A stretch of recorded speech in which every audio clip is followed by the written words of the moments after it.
Magandang hapon po sa ating mga regular Kapihan viewers sa Facebook at YouTube, gayon din sa ating mga media partners. Ako po si Nikki Nesasario, isang Juana mula sa Kagawaran ng Kalusugan, and welcome to our today's Kapihan with Media serving a special blend.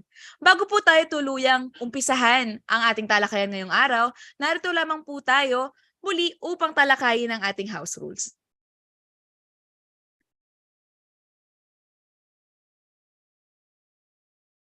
Ayan. So to ensure the smooth flow of this session, everyone is encouraged to, number 1, use the naming convention below for Zoom usernames to ensure proper acknowledgement. Number 2, pay attention to the discussion of our health experts and or resource persons.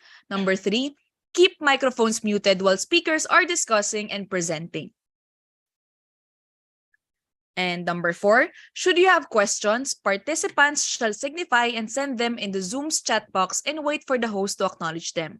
There shall be an open forum after the discussion. Submitted questions will be addressed first by our experts, followed by Zoom chat box questions. Every participant is advised to reserve questions. So muli po paalala sa ating mga media partners na kung maaari lamang po ay mag-stick sa topic to be discussed ng ating speaker for today. And muli, narito na po tayo sa ating kapihan for today. At bilang kulminasyon sa nagdaang World Tuberculosis Day noong Biyernes, March 24, we have with us today Dr. Janice Caoili, FPCP, FPSMID, Vice President ng Philippine Society for Microbiology and Infectious Diseases, Chair of the Philippine Coalition Against Tuberculosis or PhilCat, Chief of the Section of Infectious Diseases, Department of Medicine sa Makati Medical Center, at si Doc Janice din ang head ng Infection Prevention and Control Department sa Makati Medical Center. Kung noong mga unang kapihan natin ay ating kinalakay ang mga programa ng DOH, gayon din ng ating mga lokal na pamahalaan para sa tuberculosis, tatalakayin sa atin ni Doc Janice ang ilan sa mga efforts ng PhilCat, gayon din ang status at treatments para sa tuberculosis. So magandang hapon po, Doc Janice. Hi, Nikki. Good afternoon. Magandang hapon po sa inyong lahat. Ayan. Sige po, Doc, you may share your slides na po. Okay, thank you. Sige. Please let me know kung you can see my slides. Yes po, Doc. Okay na po. Yes. So good afternoon. So I was asked by Nikki to share with you some information regarding TB. And nasabi nga niya na you already had preliminary discussions about tuberculosis in time for World TB Day celebration. So she already mentioned that I'm an infectious disease specialist. And Nikki, actually, paborito kong topic ang tuberculosis. So maraming salamat for inviting me today. So ang TB ay isang sakit. Ang sanhi nito ay Mycobacterium tuberculosis. And usually it affects the lungs. Ang maganda dito sa TB, ito ay curable. Ito ay preventable din. So sa Global Tuberculosis Report ng World Health Organization, yung report na to ay para sa the whole world. It's for the whole world. And they reported that in 2021, 10.6 million TB cases were identified worldwide. And unfortunately, 1.6 million died of tuberculosis in 2021. At that time, that was COVID pandemic, di ba? Nasa pandemic pa naman tayo, pero at that time, at the height of the pandemic yun. So we actually saw that a lot of health programs suffered during the pandemic. So we are still nasa high burden countries pa rin tayo. Global high TB burden country. Makikita natin sa listahan, we're number 4 after India, Indonesia, and China.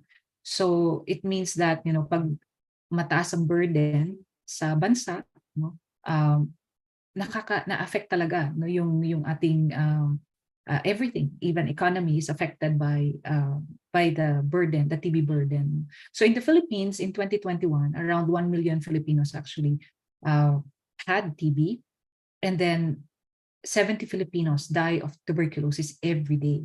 Yun ang stats natin. So what I would like to share here, during the COVID-19 pandemic, whatever gains we had regarding TB diagnosis, na-reverse lahat yun. And you can see here that in 2020 up to 2021, and even part of 2022, the number of cases being tested for tuberculosis decreased. Hindi ibig sabihin nun na wala na talagang TB. Ang ibig lang sabihin nun, we are actually unable to test these patients. And really the reason is that during that time, kahit yung access natin sa testing ay affected. And because the testing of TB cases were affected, mas konti na yung natitest natin for TB, yung notification, yung reported cases, bumaba din. Kasi nga, mas konti na rin yung natitest natin. So makikita natin dito na yung number of TB notifications also decreased. So it was reported by the World Health Organization that between 2019 and 2022, Philippines actually had the largest reduction in annual TB case notification. So there were other countries, but you can see here that malaki talaga yung impact ng pandemic sa Philippines in terms of TB notification. Because we are unable to test our TB cases, makikita natin na pataas. Ito yung blue is yung TB incidence rate. Pataas yung cases natin after 2020 ng mga TB patients. Yung itong black solid lines naman, ito yung notifications of new and relapse cases. So before the pandemic, we were actually doing very well. Parang matatarget na natin, ma-achieve na natin yung target natin ng TB notification. But then the pandemic hit and then bagsak yung ating TB notification. Fortunately, we are recovering. But the impact of not testing, not treating patients for TB, makikita natin dito. Pataas actually yung deaths due to tuberculosis in the Philippines because of our inability to test the patients and treat them during the past 2 years. So for the demographics of TB cases, this is actually, I think, important for us to know. Almost 2/3 of the people with TB in the world are men. Mas maraming lalaki. But of course, 1/3 pa rin doon ay mga babae. And 11%, a tenth of all TB cases are among children. In the Philippines, ganun din actually nakikita natin. Medyo baliktad lang yung pagka-arrange nito. Dito, from 0 to 4, on my left side, yung graph, yung 0 to 4 going up to 65. But in the graph on the right side, yung 0 to 4 nasa taas and pababa 65. But you can see that more males are also affected in the Philippines and that the age distribution, yung karamihan ay from 15 to 54 years old. Yan yung ating actually yung workforce natin yan. So it's very important to remember that TB affects our workforce and it can affect, of course, our economy. Okay. TB is actually influenced by a lot of factors, and now we are seeing that social, economic, development, and health-related risk factors are interrelated sa cases ng TB. So we now know that undernourishment, smoking, alcohol use, diabetes, HIV, being poor, and those in jails, ang tawag sa kanila, people deprived of liberty, are at higher risk of acquiring tuberculosis. So in the Philippines, it has been reported that ito yung mga cases natin ng tuberculosis, and ang nagko-contribute dyan, marami, mga malnourished, and then those who are smoking, yung mga may alcohol use disorders, and then patients with diabetes and those with HIV. So these are actually the health-related risk factors, social, economic, development risk factors that are affecting yung yung TB control programs. So how is TB transmitted? TB is transmitted when a person who is sick with tuberculosis coughs, sneezes, or even talks. So the bacilli is actually released into the air. You can see it here, and then someone who is actually inhaling yung mga infectious droplets na yun can actually acquire the bacilli, and then that person can actually develop tuberculosis. Okay, so there are two main categories of TB. There's pulmonary tuberculosis, and pulmonary TB usually affects the lungs. And then extrapulmonary TB, this is tuberculosis of organs other than the lungs. So meron tayong TB of the pleura, TB of the lymph nodes, TB of the abdomen, the genitourinary tract, skin, joints, bones, and meninges. So usually, more common ang pulmonary TB, no? Except among patients with HIV. Doon sa mga pasyenteng may may HIV, very common ang extrapulmonary tuberculosis. Okay, so these are the symptoms of TB, no? At least 2 weeks of coughing, unexplained fever, unexplained weight loss, night sweats, no? Some patients also complain of fatigue, no? And hemoptysis, or yung meron silang blood, no, sa phlegm, no? And when they cough out their phlegm, may kasamang dugo, no? So, which is really scary, no, for patients. So, extrapulmonary TB naman, no, I mentioned earlier, it's around 15 to 20% of all TB patients, but for HIV co-infected individuals, it's around 50%. So, among patients with HIV na nagkakaroon ng TB, maraming may extrapulmonary TB. So I would like to share with you, no, itong cases namin sa Makati Med from 2016 to 2018 ng mga extrapulmonary TB cases, no. And we can see here that majority ng mga extrapulmonary TB cases ay TB sa lymph node, no, o sa kulani, followed by gastrointestinal tuberculosis, bone and joint tuberculosis, TB sa pleura, sa CNS, no, that's sa central nervous system or sa brain, and then yung others. So marami pa actually organs pwede magkaroon din na ma-affect din ng TB, no? So itong picture na ito, it just shows us an example of a lymph node TB, a patient with a lymph node TB, no? So TB adenitis on the neck, so that's the most frequent site. And then the picture on the right is actually a patient, no, a child with Pott's disease or TB of the bones. Okay, so meron ding classification of TB based on susceptibility of the microorganism, no, to the TB drugs. Meron tayong tinatawag na drug susceptible TB. So drug susceptible TB means that the infection with Mycobacterium TB is sensitive to the first-line anti-TB drugs. Meron ding multi-drug resistant TB, wherein Mycobacterium tuberculosis is resistant to isoniazid and rifampicin, the two most potent anti-TB drugs, no? So what are the risk factors for developing multi-drug resistant TB? No, so patients develop this, no, if they are poorly adherent to TB treatment. So ibig sabihin, they don't take their medications regularly. They are not taking all the TB medications as prescribed. Or when they develop TB disease again, no? So when they have a relapse or when they develop TB symptoms after being treated for TB. Or if they have been exposed to someone known to have a multi-drug resistant tuberculosis. So these are the risk factors, no, for a person to develop MDR-TB. So I have been mentioning about TB and HIV. Why?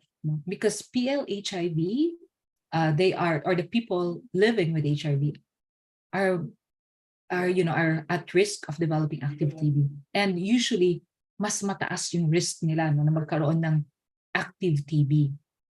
TB remains to be the leading cause of death among people living with HIV. And those with HIV are 3 times more likely to die during TB treatment. But, we can avoid all these catastrophic events, no, by ensuring that patients with HIV who develop tuberculosis would have early access to treatment for both TB and HIV. And they should have also access to high-quality TB screening and expanded use of TB preventive treatment. Okay, so when we treat patients with TB, we usually refer to our DOH manual of procedures. No? So the DOH, no, provides this manual of procedures for all health. We use this, no, all healthcare providers, public and private, no, and we refer to this manual, no, when we are treating patients with tuberculosis. So there's actually a systematic screening procedure, no, for determining if a person has active pulmonary disease. So the four symptoms that I mentioned earlier, no? Ito yung more than 2 weeks of cough, unexplained fever, unexplained weight loss, and night sweats, no?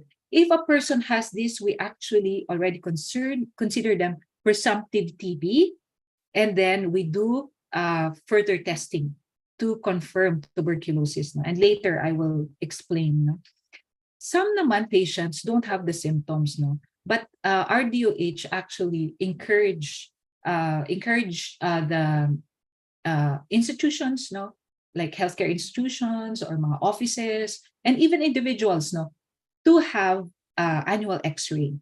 Kasi based on X-ray, we can actually determine individuals with lesions that may be, due to tuberculosis. And if they do have findings on their X-rays, we also do further testing. So what are the diagnostic tests for TB? No, these are the recommended tests, no, for confirming tuberculosis. So the primary diagnostic tool that we use is expert MTB-RIF. No? So hindi na siya yung sputum exam, no? Alternative na lang yun. But for the primary diagnostic test in the Philippines, it's a molecular-based test. It's very sensitive, and it can actually give us a result within a day. So that's actually very important. We want to know the results as soon as possible so that we can provide the treatment. No? So the alternative diagnostic test, in case lang walang expert, no, meron pa namang iba. Another molecular-based test is TB LAMP, or the TB loop-mediated isothermal amplification. So some laboratories use this. No? But in some areas with no access to either the expert or the TB LAMP, we still do the direct sputum smear microscopy. We use a microscope, and then we actually look at the presence of AFB, acid fast bacilli, no, doon sa smear. No, but it's actually hard to do, and also it's less sensitive than expert or TB LAMP. Okay. So anong kagandahan ng expert, no? Ang expert MTB-RIF na ito, it's automated. You can see naman, no, it's a machine, no? And it has this cartridge. It detects M. tuberculosis and also rifampicin resistance. If you recall, no, my earlier description of MDR-TB. MDR-TB is an MTB resistant to the first line drugs, isoniazid and rifampicin. So if we can actually detect rifampicin resistance immediately, we can already treat the patient, no, for drug-resistant tuberculosis. And the good thing with the expert is that you can use it for sputum smears, and we can also use it for other specimens. Example, no, CSF, no, yung sa brain na fluid natin, we can also use expert. So we use expert to detect TB for pulmonary and extrapulmonary specimens, and it's also the preferred test, no, for patients with HIV. So in the manual of procedures of the DOH, there's actually a procedure, no, on how to collect a good sputum specimen. Very important. No? Hindi pwedeng laway lang. No? Kailangan plema. So there's a way to actually produce a good sputum specimen. And it's detailed here. No? Yeah. So nasa manual of procedures natin yan. Mas mahirap actually to diagnose extrapulmonary TB. It's sa amin, mga doctors, diagnostic problem yan. No? It's actually less common kasi less familiar even to most clinicians. No? And if we do a sputum test, kasi nga extrapulmonary siya, no? Wala siya sa lung, usually negative yung lumalabas. So sometimes we need to do more diagnostic procedures to identify extrapulmonary TB. But if we can obtain a specimen, we can still use yung mga rapid diagnostic tests like expert to determine the presence of TB. And also, even if it's extrapulmonary, we still request for sputum TB. Bakit? Kasi pwede rin na disseminated TB yun. Meron pa rin siyang sa lung, meron din siya sa ibang parts ng body natin. Okay? Baka some of you recall that meron ding TB culture. No? TB culture, yung we try to grow the TB bacilli, no? In the lab. It's also being done. It's still available, but it can take many weeks for TB to grow. Kaya hindi talaga siya yung the best diagnostic test kasi we want to diagnose patients immediately. Kaya nga ang gusto natin molecular-based test. Okay? And also, we still do other imaging studies for extrapulmonary TB. And some, like for example, yung POTS disease, remember that picture of the child with a bone deformity? We do X-ray also of the back, just to check kung merong deformity. So, and also we use that to also diagnose mga extrapulmonary TB cases. We now go to treatment. No, it's very important once a patient is diagnosed with TB to educate them regarding their disease. We have to tell them, we have to discuss with them, ano ba yung causes of TB? Paano ito nata-transmit? Ano yung mga senyales? Ano yung clinical signs and symptoms? Paano ba ito nada-diagnose? Paano ito napaprevent? And we have to tell them, ano ba yung expected duration of treatment? Matagal, matagal. But there are actually newer regimens now that we can give for a shorter period of time. And I'm really happy that during the World TB Day commemoration, there was a discussion about shorter duration of TB treatment. But for now, ang pag-treat pa rin natin ng drug-susceptible TB, kailangan 6 months. Pag may bone TB, pag CNS or central nervous system TB, kailangan 12 months. Pag drug-resistant TB, medyo mas mahaba. 9 to 20 months ang gamutan. So it's very important for patients to know that they have to complete the treatment if they really want to be cured of tuberculosis. And it's also important to tell them that, we cannot delay the initiation of TB treatment because the longer you have the infection, the harder it will be to treat. And minsan, pag meron na talagang complications, it's hard to reverse the complications of TB. Kaya it's very important to start treatment immediately. We also have to establish a tracing mechanism to ensure that our patients will not miss their treatment. Kasi nga ang tagal, di ba? 6 months, MDR-TB 20 months. Kailangan there's a way for us to contact our patients, and to determine if they're still taking their medications. We have to emphasize that the TB drugs, whether it's drug-susceptible TB, whether it's drug-resistant TB, free of charge yan sa local health centers natin.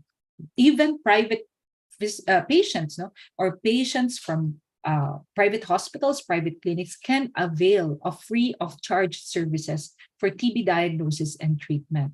We should also discuss with our patients and their caregivers that there are social and financial support that they can receive from other sources such as DSWD, SSS, GSIS, the Employees Compensation Commission, and the LGUs, So we should actually tell our patients that meron naman pwedeng makuha pang support if you need, because they might have to stop, going to work for some time. Okay. So when we discuss with them the medications, ang mga gamot sa Pilipinas, fixed dose combination na. So ibig sabihin, one tablet contains already all the drugs. So usually we give rifampicin, isoniazid, pyrazinamide, ethambutol. So lahat ng gamot na ito, nandyan na yan sa isang tablet na yan. So yung number of tablets will depend on the weight of the patient. So they should know that kasi baka akala nila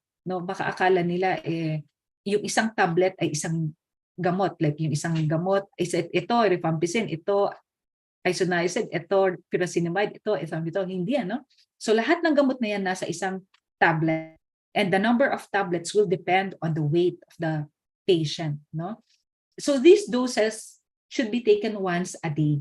Once a day, hindi pwedeng isa sa umaga, isa sa tanghali, isa sa gabi. Hindi ganon. Kasi nga fixed dose combination siya. So they should be taken once a day. They should not split the tablets. And they should take it before a meal kasi mas maganda yung absorption ng gamot pag empty yung stomach ng pasyente natin. Okay. They should be informed about the regular clinical and laboratory follow-up for treatment monitoring. They should be informed about potential adverse events during treatment, and they should be informed that they should consult immediately if they have any adverse events. Huwag ititigil yung gamot basta-basta. Kailangan kumonsulta para alamin nila kung ano yung dapat na management ng kanilang adverse events. So we also provide pyridoxine or vitamin B complex or vitamin B6. No? Kasi merong gamot, yung isoniazid, it causes peripheral neuropathy. So we provide vitamin B6 para ma-prevent ito. Okay? Other important interventions include screening our TB patients for HIV. So lahat ng TB patients dapat matest natin for HIV. We also screen for diabetes, no? Because remember, diabetes is also a risk factor for TB. We have to control and check all these comorbidities, no? Kasi if we don't treat them, hindi mag-improve yung pasyente natin. We have to enroll our patients in programs for smoking cessation or even management of alcohol abuse, no? And then we do contact investigation. So ano bang ibig sabihin ng contact investigation? So yung household members niya, no? Kailangan malaman natin kung may TB rin sila. Kasi kung ginagamot lang natin yung isang pasyente, tapos hindi natin ginagamot yung ibang infected sa household, pinahahaw na naman siya. So we have to do contact tracing, contact investigation, and those who are sick of TB should be treated. And those who are not sick, no, walang active TB, meron tayong TB preventive treatment. And the medications for this is also free from the local health centers. No? Okay. So, yeah. So, I mentioned, no, why do we need to test all TB patients for HIV? And why do we treat them? No? Because ARVs are life-saving medications for HIV patients. And it's also free. So, ang mga antiretroviral drugs natin ay free po from DOH-accredited HIV treatment facilities. So, you can see here, no, during the pandemic, no, we still continued testing HIV among the TB patients that were tested positive for TB. That's very important, no? But when you look at the case fatality of new and relapsed TB patients enrolled for first-line TB treatment, no, pag HIV positive, mas mataas ang mortality rate. Kaya importante po, pag TB patients, kailangan matest natin sila ng HIV kasi kailangan din po nila ng gamot para sa HIV. Infection control should be discussed in the household, no? So mask is a must, no? Pag infectious pa, umuubo pa yung pasyente, no? Para hindi mahawa yung mga kasama sa bahay, kasama sa office, no? And respirators, we require these for the healthcare workers, no? Pero yung sa mask, yung ordinary mask is sufficient para po sa mga pasyente. We teach them about cough etiquette, no? Covering your cough, not spitting, no? Dapat hindi po sila dumudura kung saan-saan kasi po pwede rin pong makahawa, no?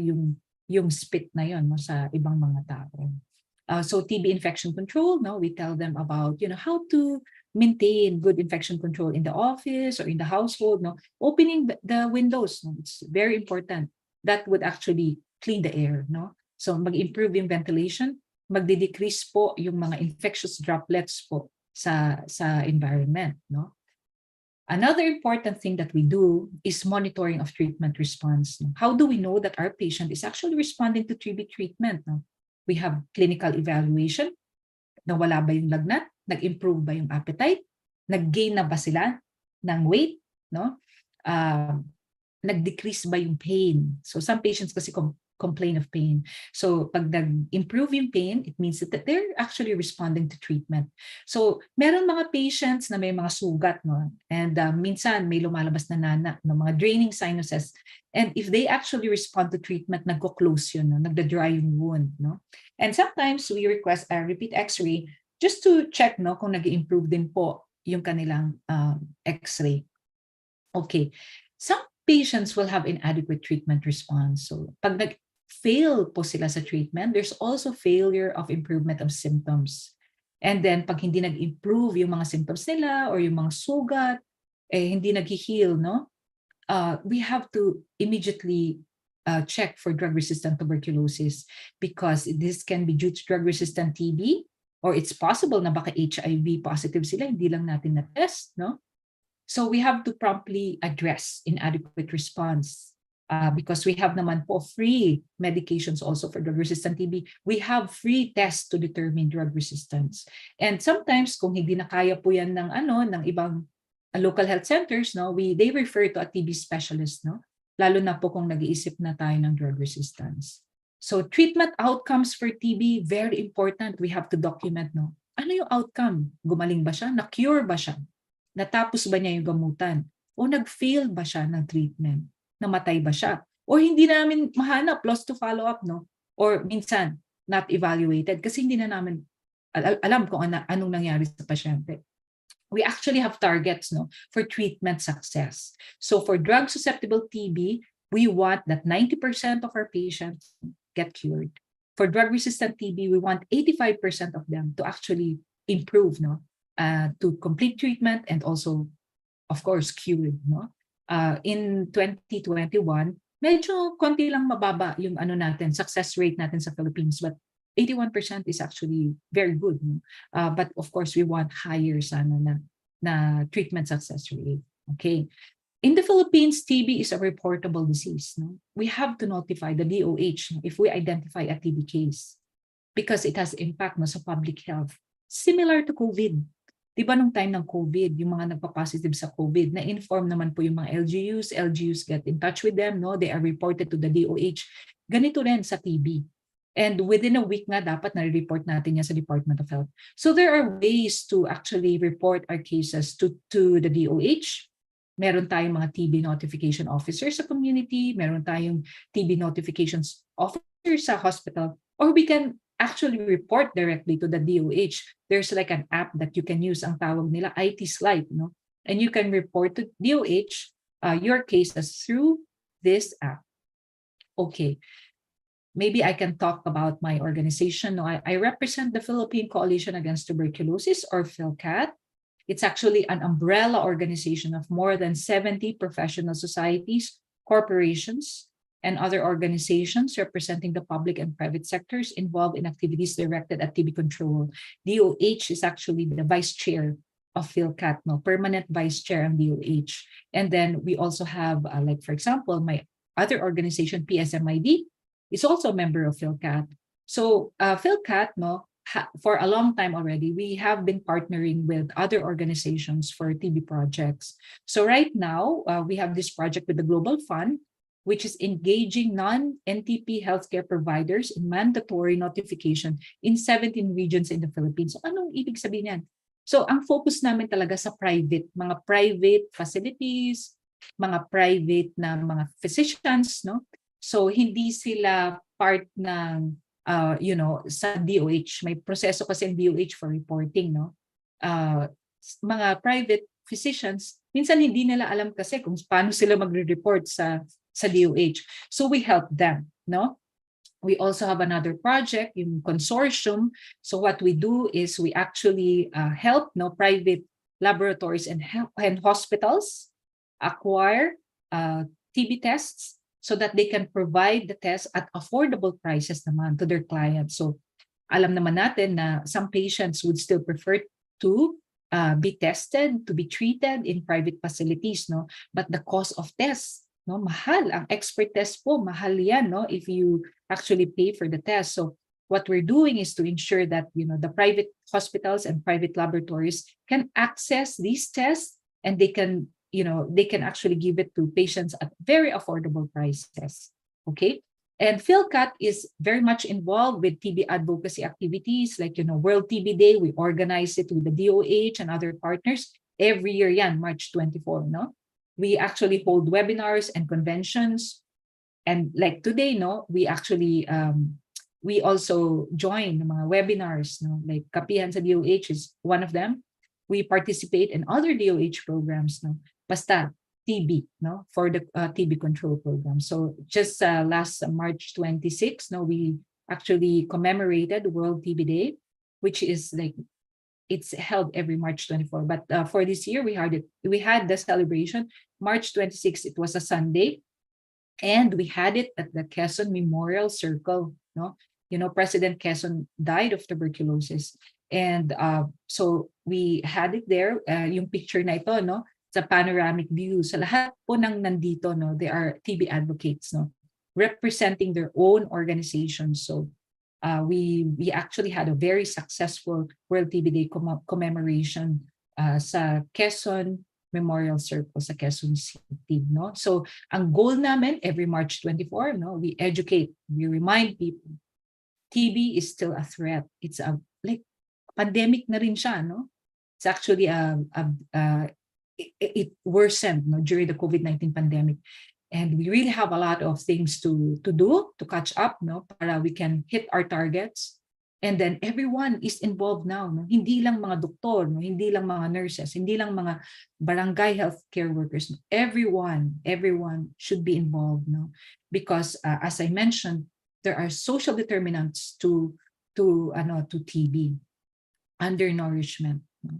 Smoking, alcohol use, no? So HIV and diabetes. So kailangan tulong-tulong. Kaya nga yung theme namin ng World TB Day was, tara't magbayanihan, TB ay tuldukan. So if we want to have a TB-free Philippines, we really have to help each other. So Nikki, that's my last slide. Thank you very much. Ayan. So maraming salamat, Doc Janice, no? So tinalakay sa atin ni Doc, hindi lamang pulmonary ang klase ng TB, gayon din pati yung mga status, treatment at symptoms ng TB. So Doc, muli binabati namin din kayo sa naging successful na culmination activity ng World TB Day last March 24. So Doc, hindi na rin natin patatagalin, no? Dediretso na rin po tayo sa ating Q&A portion. So para po sa ating first question for today, Doc, what are the TB programs that are currently available, and how does PhilCat provide support for those na merong TB? And as a follow-up question po, Doc, ano-ano po yung mga programa na gusto nyo pong i-highlight or pwedeng ma-avail ng taong bayan, at saan po ito maaaring ma-avail? Oh, so po, Doc. So very important yung question mo, Nikki, no? I emphasized, no, na ang TB diagnosis, TB treatment, provision of TB preventive medications, lahat yan available sa health center. So even the private patients, no, yung kumukonsulta sa mga private hospitals, tsaka sa private na clinics, they can avail of these tests and these drugs, no, from the local health center. Ngayon, dahil nga merong patients na gusto talaga sa private, ang ginagawa namin sa PhilCat, tinutulungan namin yung mga private na doctors na mag-avail ng mga tests para sa mga pasyente. So we actually have that program in 17 regions all over the country. Okay, and then also, aside from yung accessing available, quality TB tests, we also have the TB consortium. So laboratories who want to continue doing TB testing, meron kasi mga labs talaga na gumagawa ng TB test, may bayad yan pero mahal, no? So ang ginagawa namin sa consortium, tinatry namin na i-pool yung mga procurement ng mga laboratories na private na ito para kaya namin mag-bulk procurement, and then pag bulk procurement kasi mas mababa yung cost ng test sa mga patients. So we actually have that also, that program, no? And for example, may mga corporations, may mga agencies na gustong info dissemination about TB, no? They can invite us, no, sa PhilCat. And then kasi kami nga is an umbrella organization of 70 different organizations, societies, no, pediatric, adult, etc., na meron kaming representative. We can actually ask one of our experts, no, to share, no, sa mga forum, sa fora, mga conventions about TB. So yun ang contribution namin, no, sa mga programa sa pagtulong din namin sa DOH, no. That's how we help. Ayan. So maraming salamat po, no, Doc Janice, and sa kabuuan ng PhilCat sa pagpo-provide ng support sa DOH, dahil hindi lamang ito suporta sa kagawaran, kung hindi para sa bawat kababayan nating nangangailangan ng serbisyo para sa tuberculosis. So Doc, pupunta naman po tayo dun sa questions na pinadala po sa atin mula sa ating YouTube page. So Doc, ang question po ni Sir Jasper Di Makulangan. So Doc, I think na-discussion na rin po ito kanina, no? Pero just to answer Sir Jasper's question. So Doc, gaano katagal po ang treatment ng tuberculosis after ko pong ma-diagnose? Yeah, so very important yan, Kasi nga, pag mga pasyente, pag they feel better, they stop treatment. So it's very important to tell them na ang gamutan sa TB, no, yung sa programa natin, 6 months. Para sa drug-susceptible TB yan, drug-susceptible TB. Pag drug-resistant naman yan na TB, mas matagal, no? So depende kung anong klaseng drug-resistant TB siya, tsaka kung ano yung yung depende rin kung ano yung klase ng TB na meron ng patient, no? So usually matagal. So 6 months is the minimum. Pag drug-resistant TB, it can be as long as 20 months. So, and I also mentioned, no, kailangan talaga na meron pa rin continuous na contact sa patient, no. Ang wish ko nga, Nikki, ganito na pag, for example, may pasyente ako sa private, in-inform ko yung DOH na may pasyente ako. Sana kagaya ng COVID-19, na kahit yung LGU, tinatawagan yung pasyente sa community. Para tanungin siya, nagpatingin like ka for pala, monitoring, Doc. Yeah. nagpatingin ka pala sa Makati Med, no? Oo, kumusta ka? Alam mo yung mga pasyente namin noon, no? Tinatawagan sila ng LGU, kinakamusta sila. Mga COVID to na may pagkain ba kayo? Yung mga ganun. So, sana ganun din ang suporta na ibibigay natin sa mga TB patients natin, no? Kasi lalo na sila, the treatment is so long. And sometimes yung TB nila hindi simple, hindi pulmonary TB, no, hindi simpleng adenitis. Minsan malala. So they really need all the support, no, that they can probably receive from the community. Ayan. So maraming salamat po for that, no, Doc Janice. So kung meron man din tayong mga tagapanood ngayon mula sa ating mga lokal na pamahalaan, no, naway narinig natin yung suggestion ni Doc Janice na gawin natin para sa ating mga kababayang mayroong TB. Ayan. So Doc, para naman po sa ating next question for today, no. What are the main hurdles in eliminating TB from the Philippines? How do you think we can achieve this? And what are the steps that PhilCat is doing with the DOH to eliminate tuberculosis? Oh, ang hirap ng question na yan. Sa tingin ko, Nikki, ano yan? Kay Dr. Berher. So anyway, marami sila, no, na naiisip ng mga dahilan kung bakit ang laking problema pa rin ng TB sa Pilipinas. Kaya, this year, no, the DOH actually announced, no, yung tawag namin PAAP TB. So multi-sectoral engagement, hindi na lang DOH, no, even yung DILG is involved, education is involved, no? Marami ng agencies of the government ang involved. Kasi nga ang TB, hindi lang dapat sa mga doktor pinag-uusapan ng mga sa health center, no? It has to be parang multi-sector. So pinag-uusapan dapat yan sa school, no? Sa mga offices, no? Dapat may support available for students na may TB, teachers with TB, dapat may support sa mga employees na may TB. No, so yun. So kailangan multi-sectoral involvement. So I hope, no, with this new program ng ating government, no, we will be able to really make a significant reduction in our TB cases. For example, nutrition, di ba? Nakita natin, pag malnourished ang isang tao, mas mataas ang risk for TB. So kailangan talaga natin ng proper nutrition. How do we do that, no? So we provide food. No? So how do we provide food? No? So ang daming pwedeng gawin. Okay? So, pero for example, yung mga simple lang, TB notification. Kung lahat ng mga hospitals na tumitingin ng TB, nire-report sa DOH, malalaman talaga natin ano ba yung totoo na kondisyon ng TB sa Pilipinas. Yung pag-test, no? Access to free TB diagnostic test. Bakit hindi natin na-access yung mga free TB diagnostic test, no?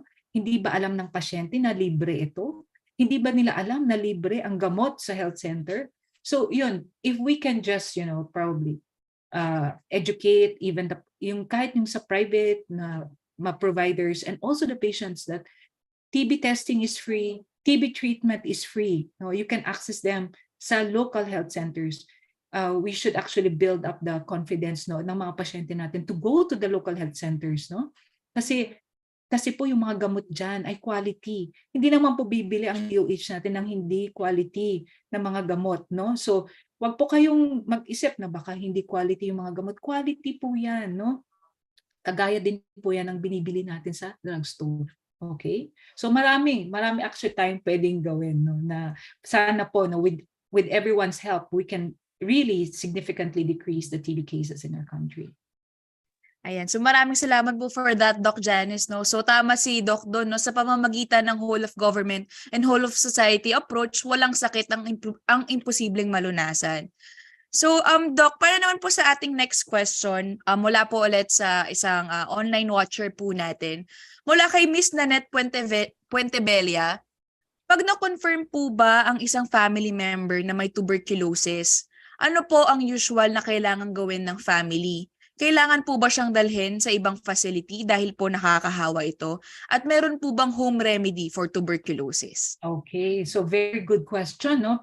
And na-mention ko din sa aking talk, no, na number one, of course, is to educate the patient, no? Yeah. Dapat alam niya talaga kung ano yung sakit niya. Number two, kung may caregiver, maganda rin yun. Kasi yung caregiver niya o yung household member niya, mababantayan din niya yung pasyente. Pero meron na rin tayong programa. Ang tawag natin doon ay contact investigation. Yeah. So doon sa household, no, we can actually check lahat ng members ng household kung meron silang TB. May programa po yan. Magpapa-x-ray po sila or symptom check, no? Magpatingin po sila, may simptomas po ba sila ng TB? And then kung meron po silang simptomas, then iti-test din sila for TB. Kung meron silang x-ray findings, iti-test din sila for TB. Ngayon po, yung may sakit ng TB ginagamot din. Yung wala pong sakit, for example, walang simptomas, x-ray clear, no? Pero exposed sa isang pasyente na may TB sa household, meron pong criteria yung government, no? Nagbibigay din po tayo ng TB preventive treatment. Anong ibig sabihin nun? May gamot na iinumin para hindi magkaroon ng tuberculosis. TB preventive treatment.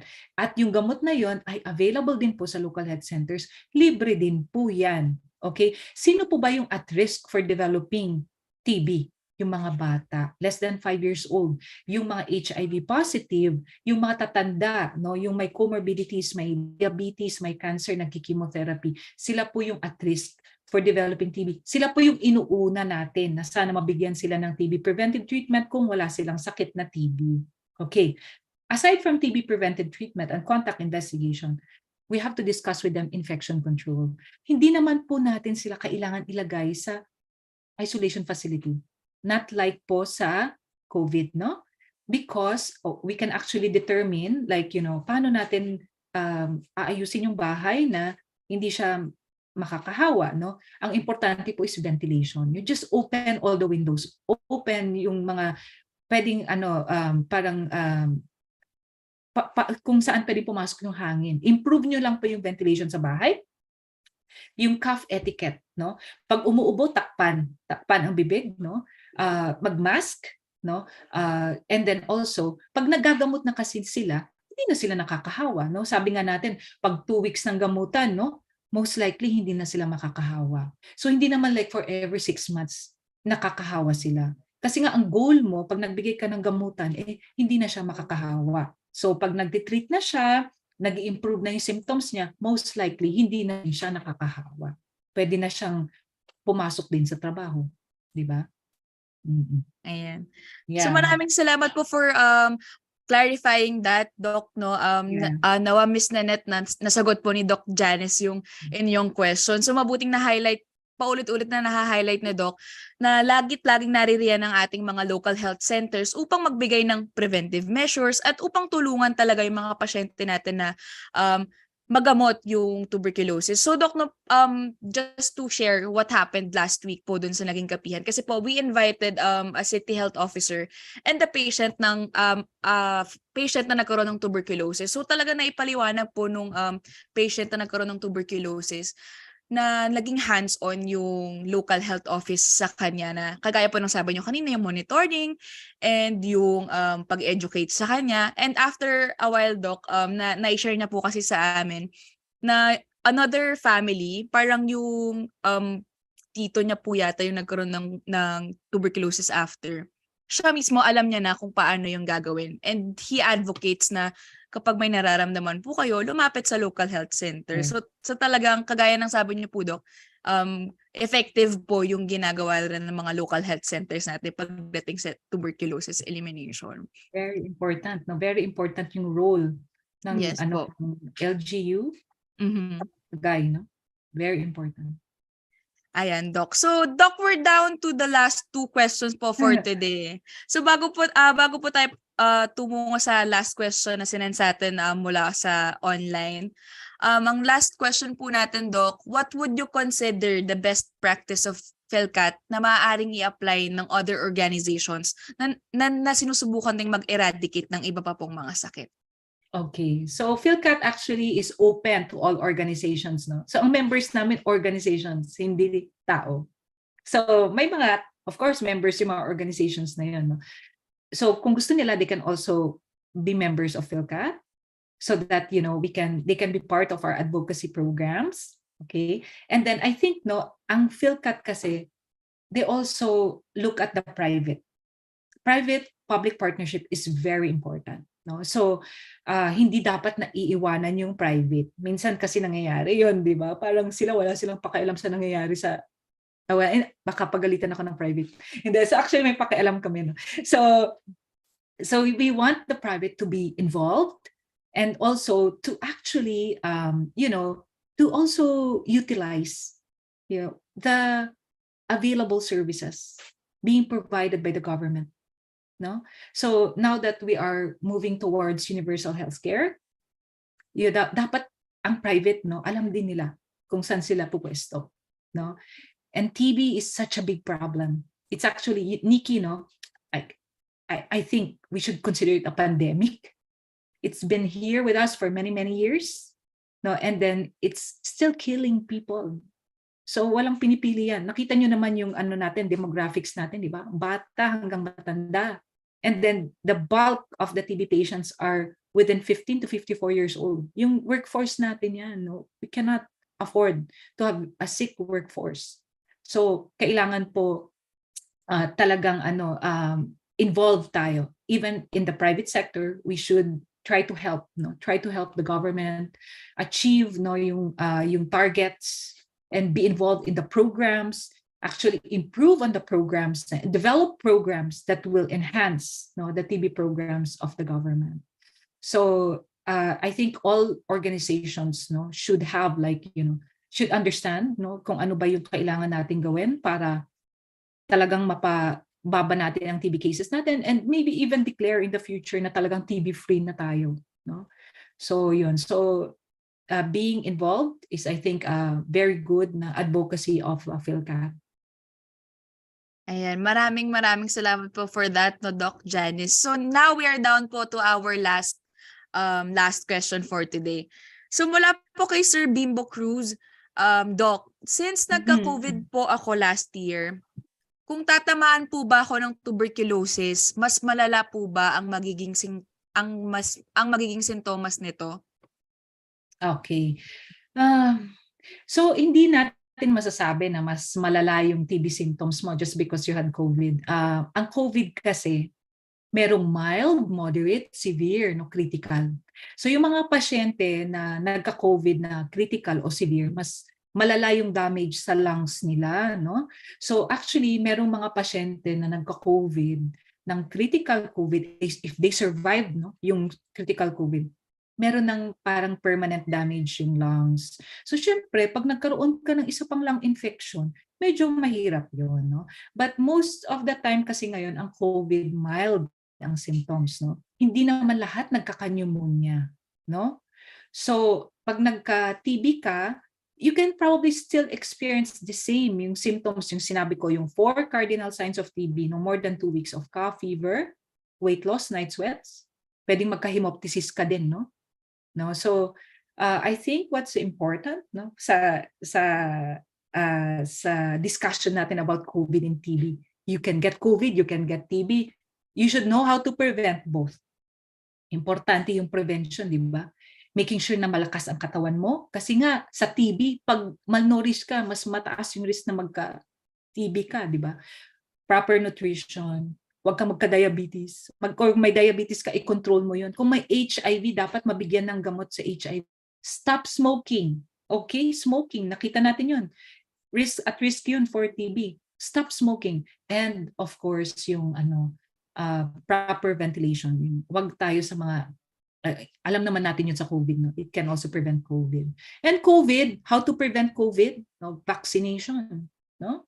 Alam naman natin that vaccination really prevents COVID-19, or kung magka-COVID ka man, hindi ka maa-admit, di ba? It prevents severe and critical COVID-19. So I think being aware of, ano ang COVID, how to prevent it, ano ang TB, paano ito pa-prevent is more important, no? Oo, kasi if we can prevent both, di okay, no? Hindi tayo magkakasakit.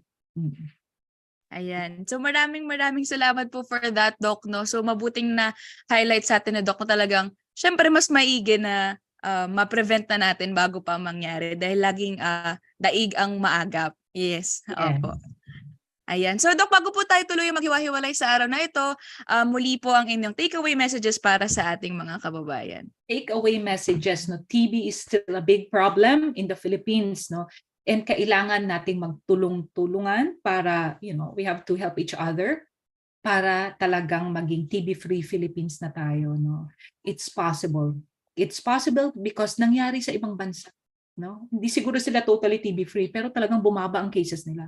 So pwede rin pong mangyari yun sa atin. No? So we just need to help each other, help the government, and then itong mga services ng government, no, it's for everyone. So wag po nating isipin na pang ano lang yun, no? Sa local health center, yung nakatira lang dyan ang pwedeng mag-access nun. So, I don't think the DOH will tell us that. No? Lahat ng services po ng government, lahat po ng Filipino ay pwedeng mag-access. Ayan. So muli po maraming salamat, Doc Janice, at sa PhilCat at sa iba pa nating mga katuwang na societies and groups na patuloy na nagsusulong ng kalusugang pangkalahatan. So kagaya po ng nabanggit na rin ni Doc Janice kanina, no, sa pamamagitan ng whole of government and whole of society approach, walang sakit ang imposibleng malunasan. So kaya naman nagpapasalamat po ang Kagawaran ng Kalusugan sa ating mga katuwang na societies, muli kagaya ng PhilCat.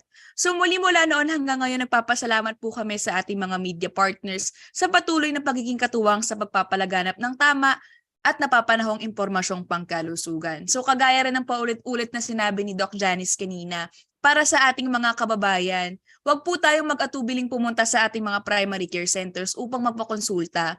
Hindi lamang po TB at COVID ang ating tinutugunan. Sa ngalan ng Universal Healthcare, kahit na anong pangangailangang pangkalusugan ay hatid sa atin ng DOH. So muli po isang Juana mula sa Kagawaran ng Kalusugan. Ako po si Nikki Nesasario at magkita-kita po tayong muli sa susunod na Kapihan with Media. Maraming salamat po, maraming salamat Doc Janice and PhilCat at sama-sama tayo sa isang Healthy Pilipinas. Salamat.